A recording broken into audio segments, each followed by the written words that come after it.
PCOS, the Indian scenario is 1 in every 2 adolescent girl is having PCOS, and 1 in every 5 adult women is having PCOS. That is a prevalence in Indian scenario. We all know T-Levenson syndrome was discovered in 1935, and it was one of the most common endocrine disorders, having hyperandrogenism, menstrual irregularity, and polycystic ovary. The risk factor of PCOS is obesity in the childhood, cancer irregular, strong family history of diabetes, history of polycystic ovaries in the mother or immediate maternal or paternal aunt, a low birth weight baby with a pituitary minority who at puberty has excess weight gain, also likely to have PCOS. Now, the PCOS has changed. It has changed to PE-MOS. There was a global consensus online publication in Lancet in May 26 this year. This process engaged 56 organizations and generated 1,460 additional survey responses.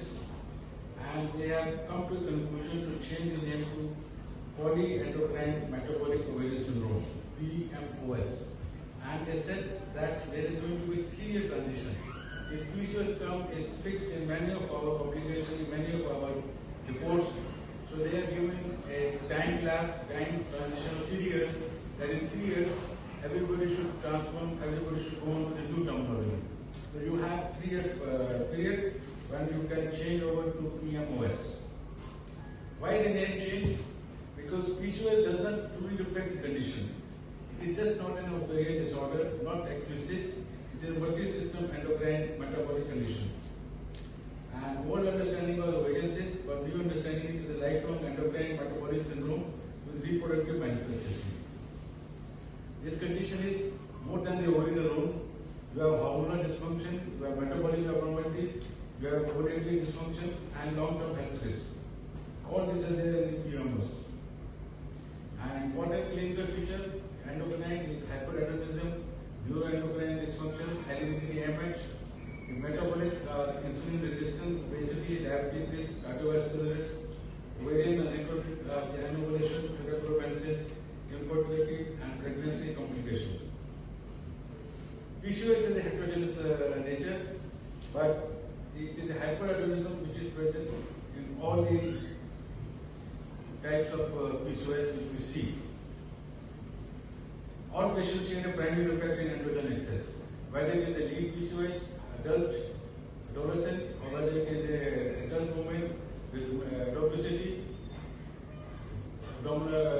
adopticity, but they have the basic thing is androgen excess is always there in all the women. And the androgen excess is mainly from the theca cell under influence of LH, and in 20 to 30% of the cases, it is the adrenocortical hypersecretion. So the androgen is coming from theca cell, and it is coming from 20 to 30% is coming from adrenal also. What is the pathophysiology of hyperandrogenism? In a normal woman, LH causes theca cell to secrete androgen, and this androgen is aromatized and is converted to estrogen. The FOS convert androgen to estrogen by releasing aromatase and granular cell to secrete estrogen. In PCOS, there is increased LH to FH ratio of 1:1. The active theca cell aromatization defect is there, increase in ovarian androgen, interfere with the maturation of follicle, and causing anovulation and infertility.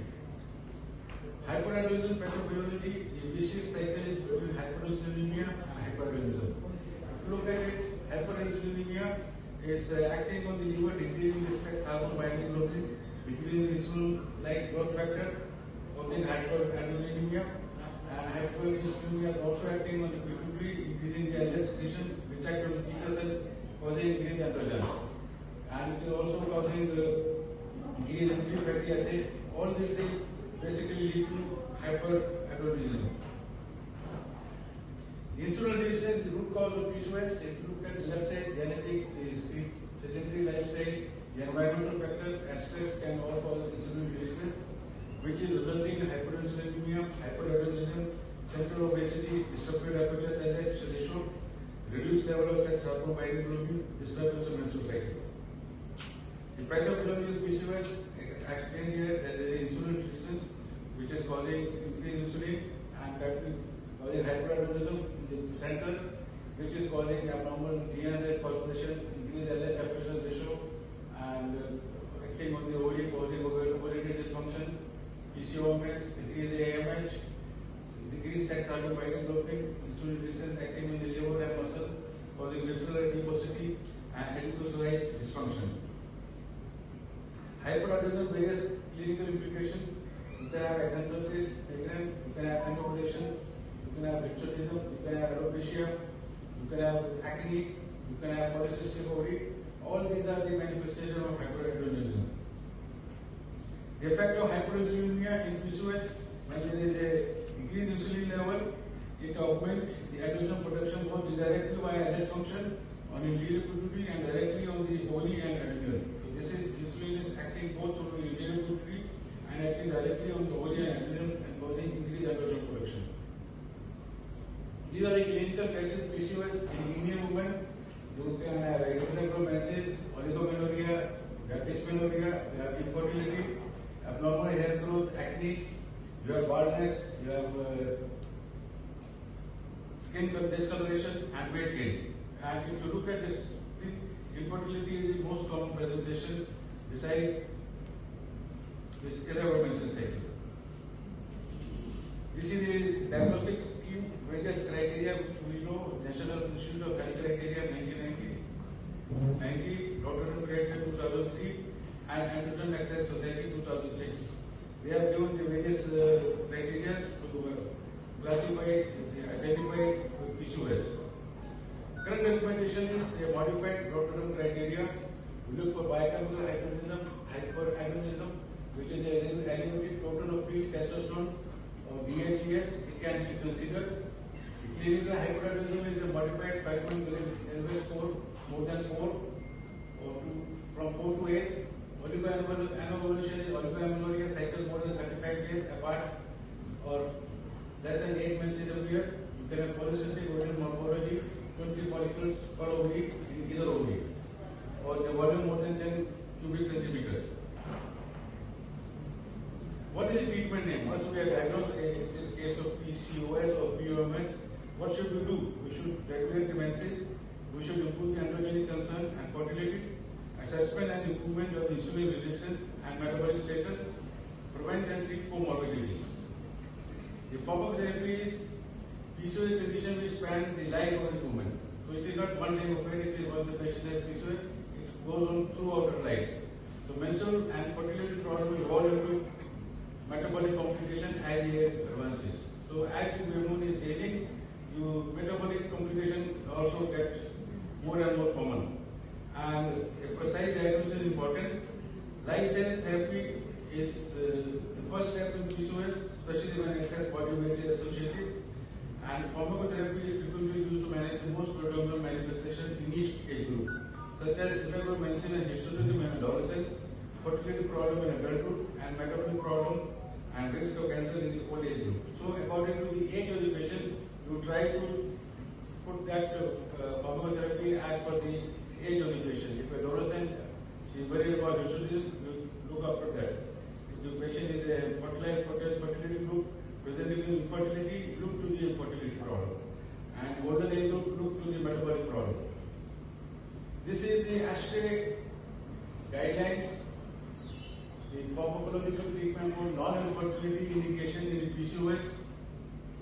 Controlled ovarian COCP is the first line management, and a CCU, this controlled contraceptive pill, you can add either anti-androgen or you may have a Metformin, the lifestyle. It's a little very complex slide, but you have to follow that this contraceptive pill is the first line of treatment in the women who are not considering fertility, who have no fertility problem. It's a non-fertility indication. You can get control this contraceptive pill and use the minimal low dose of estrogen, like 20 to 30 microgram is the best in such cases.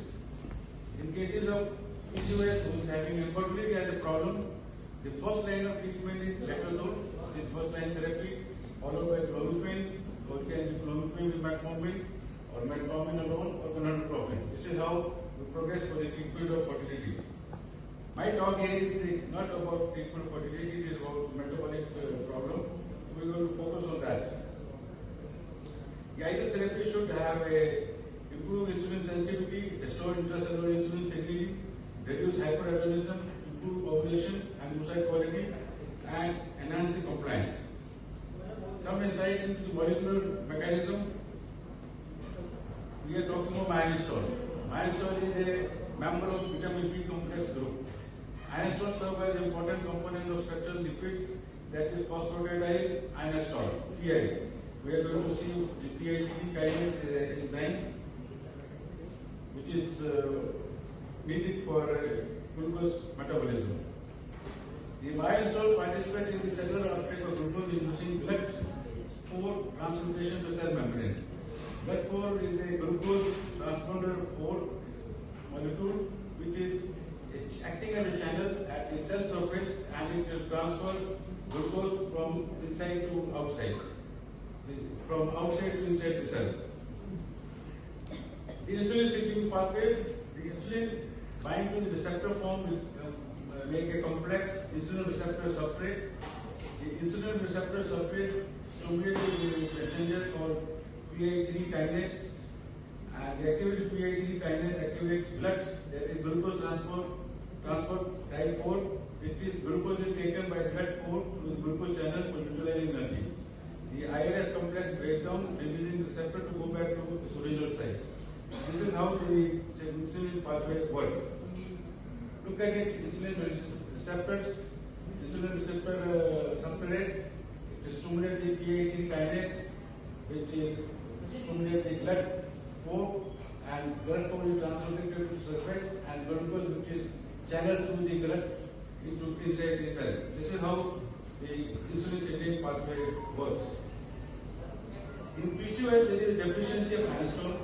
The plasma inositol level in PCOS patient is lower than normal subject.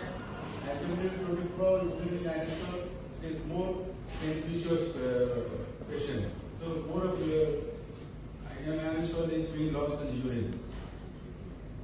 The insulin signaling transmission enzymatic pathway, the role of inositol. Inositol also is the deficiency of inositol decreases PI3 kinase activity.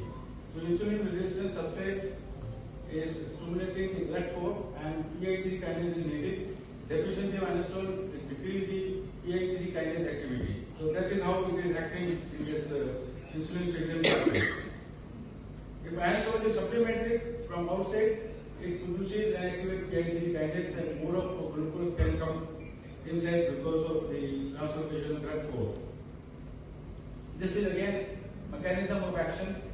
The myo-inositol improves insulin action. If you look at it, the glucose which is outside through the GLUT4 channel, it is being transported inside the cell and giving the energy source to the various activities. So what is the function of myo-inositol? It is decreasing hirsutism, decreasing insulin, decreasing acne. It restores the menstruation, it restores the ovulation, it promotes good quality oocyte, and it increases pregnancy rate. All this is the function of myo-inositol. Metformin. Metformin is being used for many years. We have been using metformin for maybe more than the last 20 years in our clinic, and there are some insights about its role in PCOS. Metformin is anti-hyperglycemic agent which improves glucose tolerance in patients with type 2 diabetes. It also decreases hepatic glucose production, decreases intestinal absorption of glucose, improves insulin sensitivity by increasing peripheral glucose uptake and utilization. What does metformin do? Metformin also activates PI3 kinase. You remember the PI3 kinase is the most important step from insulin resistant substrate to stimulating GLUT4. And GLUT4 goes to the surface and make a channel for glucose to come inside. So metformin also activates PI3 kinase. Metformin appears to have direct effect on ovarian function, in addition to inhibiting the production of hepatic glucose and improving cellular insulin sensitivity. What is the adverse effect of metformin? The side effects include nausea, vomiting, some gastrointestinal side effects. Limitation of metformin alone. It acts basically by reducing hepatic glucose output, immediate correction of cellular insulin signaling pathways, GI intolerance. What is the synergistic effect when you give both metformin and myo-inositol together? This is the effect of metformin. It stimulates AMPK activation, which causes decreased glucose release and increased insulin sensitivity. Myo-inositol is causing increased PAP2, which goes to PAP3. Increase. Both of them are stimulating PI3K, that is phosphoinositol 3 kinase, and which is causing blood-4 translocation, increased glucose uptake. So that is how both of the metformin and myo-inositol both are acting to stimulate the PI3 kinase. Synergistic effect of metformin and myo-inositol: there is higher ovulation, higher pregnancy live birth rate, improved LH effects ratio, reduction of serum testosterone, less normal menstrual cycle, reduction in BMI, reduction in fasting insulin level, and improved hormonal insulin resistance. What is the clinical evidence? We had this publication in 2024, and it was a phase 3 double-blind randomized multi-center clinical trial to evaluate the efficacy and safety of fixed dose combination of metformin, hydrochloride, and myo-inositol compared to metformin alone in polycystic ovarian syndrome. It was published from AIMS, and there are 196 patients which will receive a fixed dose of metformin 500 mg, myo-inositol 600 mg twice daily, and second group received only metformin 500 mg. Duration was 24 weeks. And the primary study endpoint was improvement in insulin resistance, and secondary was improvement in the menstrual cycle. Disturbance at 12 weeks and 24 weeks. This was the outcome, primary outcome. The improvement in insulin resistance, insulin resistance. In the myo-inositol with the metformin group, there is a marked improvement in the insulin resistance. Improvement in the menstrual cycle also. What is the combination of myo-inositol with metformin versus metformin alone?